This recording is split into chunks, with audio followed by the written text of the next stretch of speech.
U nášho zákazníka IKEA Components sme nainštalovali automatický aerosolový hasiaci systém. Inštalácia bola vykonaná v miestnosti s dokumentami a v podhľade archívu. Hasiaci systém pozostáva z ústredne riadi celý systém, vyhodnocuje detekciu, vyhlasuje poplach a zahajuje hasenie, dá informáciu na EPS, detekčná časť. Detekcia požiaru je zabezpečená dymovým a teplotným čidlom v miestnosti a takisto aj v podhľade archívu. Hasiaca časť.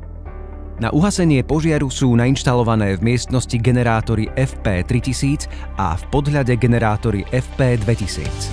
V prípade detekcie dymu a následného zvýšenia teploty ústredňa vyhlási poplach a spustí časové odpočítanie, aby mali zamestnanci čas opustiť miestnosť.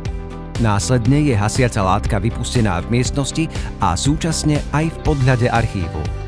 Hasiaca látka nepoškodí doklady ani elektroniku, ktorá sa nachádza v miestnosti. Okrem celoobjemového hasenia sme u zákazníka inštalovali samohasiaci aerosolový systém v nepriechodných priestoroch, a to v rozvádzačoch a zariadeniach Henel Lean Lift. Detekcia je na základe teplotného káblu.